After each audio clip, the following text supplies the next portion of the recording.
I don't know who still watches cable. I would say leave a comment down below. However, I don't know how harshly you will be judged.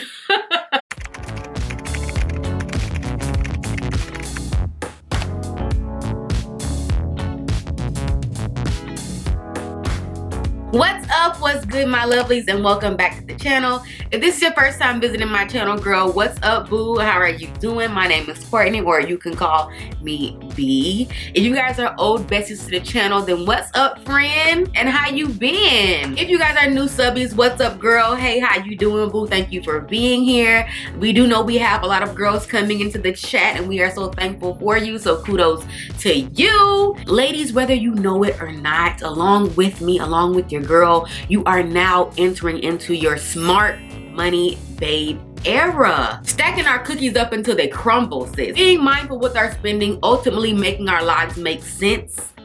Literally. So with that being said, welcome, ladies and gentlemen, to our first ever episode of Millennial Money, where we talk getting the bag, preserving the bag, maintaining the bag among baddies. Now, this topic in this series is getting you excited. Like, comment, subscribe, and sis, just keep on watching. In today's video, I'm sharing my 7 foolproof, lazy girl guaranteed hacks to saving your first $1,000 fast. So grab a snack, get your notes ready, prep your notes, and let's go ahead and jump into hack number 1. Lazy girl hack to your first $1,000, sis. Number uno, tracking my spending. Or for you already smart money babes, doing a financial audit on yourself. One day I decided to just sit down and go through my bank account, my debit card, my credit card, and just look at my spending, seeing where I was being the most generous, you know, with my spending categories. I wanted to see exactly where my money was going. Now, doing this was a super big kick in the back of the head and kick in the throat for me because it exposed me.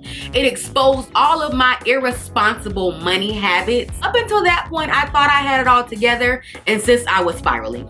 I'm spiraling! I'm spiraling! I was spiraling. A couple of dollars here, a few cents there. You would be surprised at how that money really adds up. If you guys have been rocking me for a while, then you know I shop budget friendly, okay? I'm looking for a deal. I'm trying to spend the head off of a dime. That's just me. My spending would come from ridiculous amounts of Dollar Trees, Walmart, Ross's, DD's, budget friendly shopping places, but I would just be dumb with my spending. You would be surprised at how much those little purchases really add up. If I can expose myself just for a second, all of my unnecessary purchases that I spent in that 1 month, over $500. Over $500. Over $500 on unnecessary expenses. And that's the day I realized I was a complete nut. Well, I'm an idiot. Once I knew my weak spots and my weak areas, and when it came to my spending, I intentionally spent less in those areas,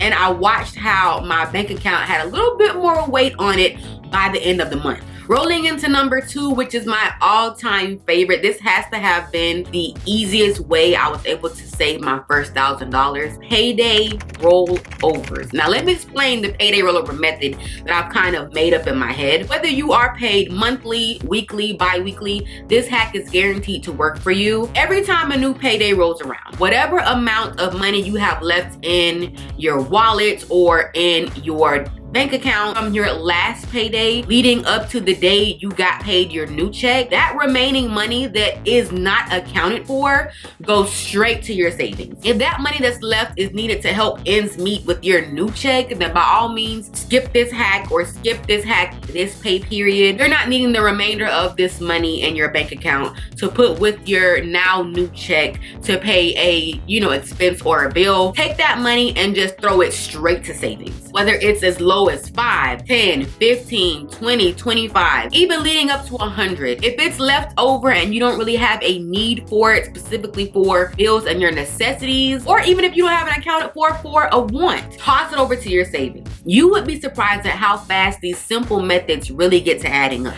Number 3 is downgrading or canceling my subscriptions. If you're not using it, sis, just cut it off, okay? However, if you are using it enough, check and see if they have a down downrated option that gives you the things, majoritively all the things that you need and you actively use in that service, more than likely there is always a cheaper plan when it comes to these subscription services. Number 4 is lowering my bills and expenses. I will not be mentioning you having to sell your car for a cheaper one or you downsizing to a cheaper apartment, even though those things are definite ways to save money. For this hack, I'm referring to bills and expenses that aren't very high risk and high priority in your household. For my household, that was the categories of cable, internet, groceries, and phone plans. Cable was X'd out indefinitely because it just didn't make sense for our lifestyle anymore. I don't know who still watches cable. I would say leave a comment down below. However, I don't know how harshly you'll be judged.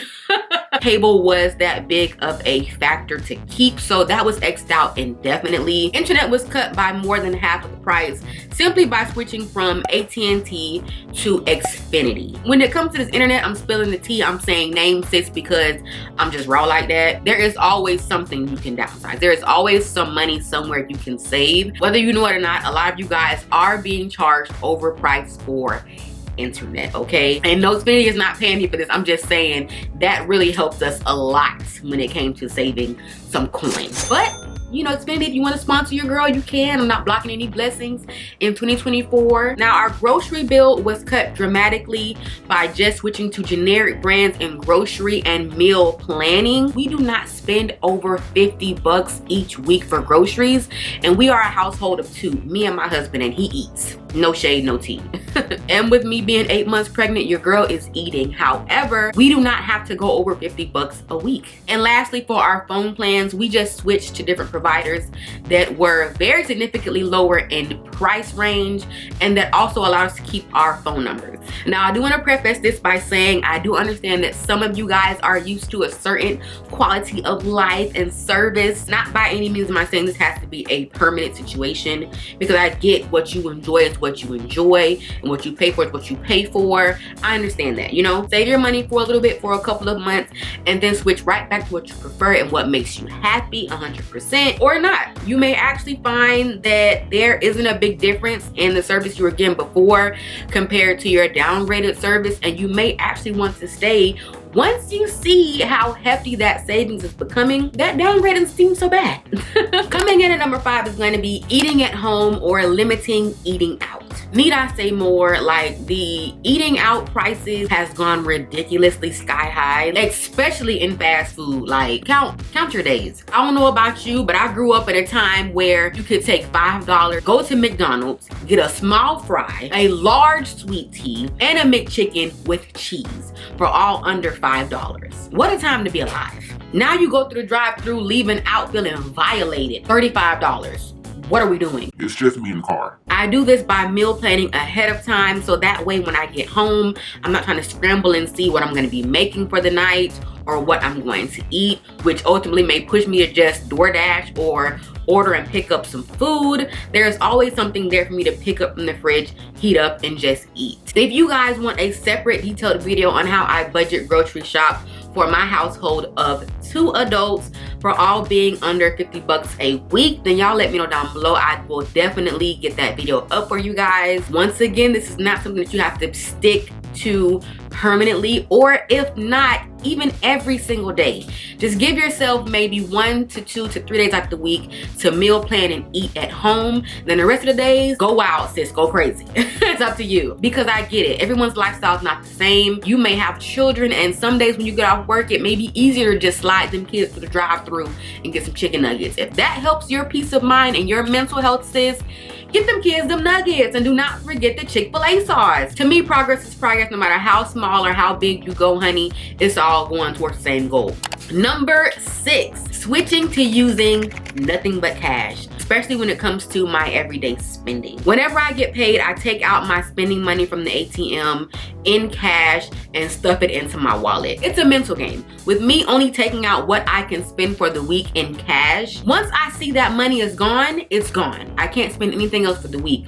So it makes me kind of mindful of what I spend my money on, so that way I can preserve that money throughout the week and not go stupid dumb crazy. In my mind, I know that once that cash is gone, I can no longer spend until my next income stream drops. This makes me very careful on what I spend my money on and how much I'm shelling out throughout the week. This is also a good way to get to thinking about what is considered a need in your book compared to a want when it comes to your everyday spending habits. Get it in cash, sis. Your future self will thank you. And last but not least, sis, number 7, saving small change from all of your cash paid purchases. This and the last hack goes very well hand in hand. I've always been one to save and cash in my coins. Even as a little girl, my parents just make it into a game. With me shopping with cash, I will take my change, specifically, like I said, my small bills, my dollar bills, and my coins. Sometimes I'm a little bit more antsy and I'll save my $5 bills as well if I can spare those. Put them in a coin jar, put them in a piggy bank, forget about them. And that's also a way I save money. Doing this simple method with your spending every single week, you will be surprised, I promise you, sis, at how much these little drips and drabs add up. Make it rain, boo. Pennies and all. And yeah, you guys, these are my 7 foolproof, lazy girl approved hacks on how I was able to save my first $1,000 super fast. However, these are not my only methods that I used and that I took to saving money. There are a couple of other methods that I do choose to take to be a super saver, to be in super saver babe mode, that require a little bit more effort than the hacks mentioned in today's video. Today was just the minimum things that I implemented to get me where I needed to be, get me a good running start. If not all of these hacks, which one of these tips will you be trying to save a little bit more extra coin? You can use any of these steps to get you to your first 50, 100, 200, whatever your amount is. This will definitely put you on the path to success, honey. I'm here to tell you, lazy girl approved. And also, on the other end of the spectrum, what are some of your personal struggles when it comes to even saving the smallest amount of money? Let's talk to each other, sis. Give each other some words of encouragement, because it's hard out here for a pimp when you're trying to get the money for the rent, okay? And if you guys have any other lazy girl approved hacks, easy hacks to saving money, leave those down below as well. You could be helping someone. And yeah, you guys, that is the end of today's video. I really hope you guys enjoyed it. If you did, my lovelies, please do not forget to give your girl a big thumbs up. As always, I love and appreciate you guys so much for watching, and I will see you guys in the next video. Bye.